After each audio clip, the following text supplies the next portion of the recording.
Rentrée académique solennelle 2021-2022 des universités du Bénin.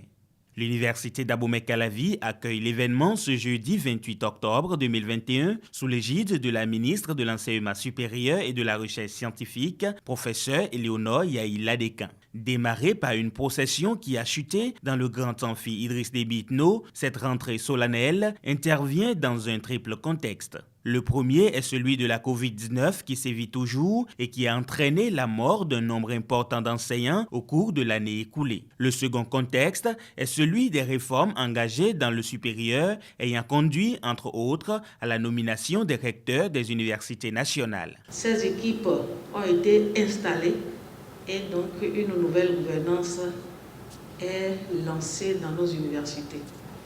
Le processus continue, puisque les postes qui ne sont pas encore pourvus le seront de toute façon. Ce qui montre que nous commençons cette rentrée académique autour de ces nouveaux engagements, de ces actions qui vont pouvoir nous sortir de nos situations de difficultés. Le troisième contexte est celui qui a d'ailleurs inspiré le choix du thème de cette rentrée académique, le harcèlement sexuel, un phénomène qui prend une propension inquiétante dans les universités. Honnêtement, ça existe un peu partout, ça existe partout. Mais la manière dont nous avons contribué finalement à le rendre visible dans notre communauté est assez inquiétante. Nous avons vu un certain nombre de vidéos qui sont passées très rapidement. Mesdames et messieurs, chers collègues, ces technologies sont véritablement des occasions d'apprentissage et de conscience pour les uns et les autres.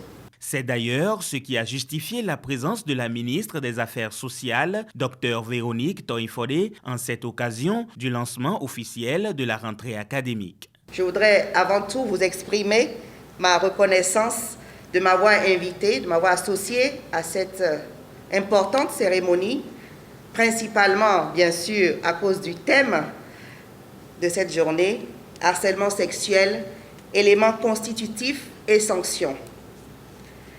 Mesdames et messieurs, comme nous pouvons le savoir, si on s'amusait à classifier les termes les plus prononcés ces 2 derniers mois en République du Bénin, je pense que le harcèlement sexuel figurerait en très bonne place, pour ne pas dire la première place. Il n'est un secret pour personne qu'au Bénin, la semaine dernière, l'Assemblée nationale a adopté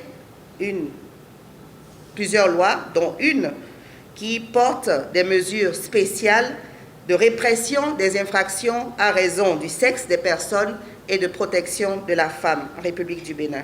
Au regard du danger, la nouvelle équipe rectorale de l'UAC fait de la lutte contre ce fléau qui gangrène la vie de ce haut lieu de savoir, entache sa crédibilité et par-dessus tout porte préjudice à l'avenir des jeunes étudiantes, un défi majeur pour l'année académique 2021-2022. Pour endiguer ces dérives qui n'honorent pas notre corporation, l'équipe du recteur Maxime Dacruz, à laquelle j'ai appartenu en ma qualité de vice-recteur chargé de la recherche universitaire, a pris des notes de service pour rappeler à l'ordre ses collègues.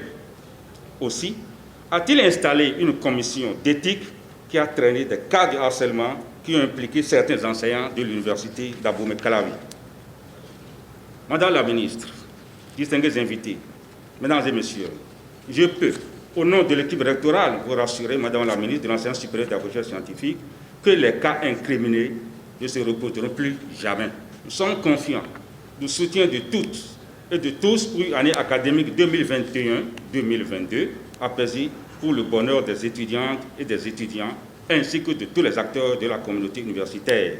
Au-delà de la question du harcèlement sexuel, bien d'autres sujets importants ont été abordés par les étudiants, le personnel administratif et les enseignants à travers leurs représentants.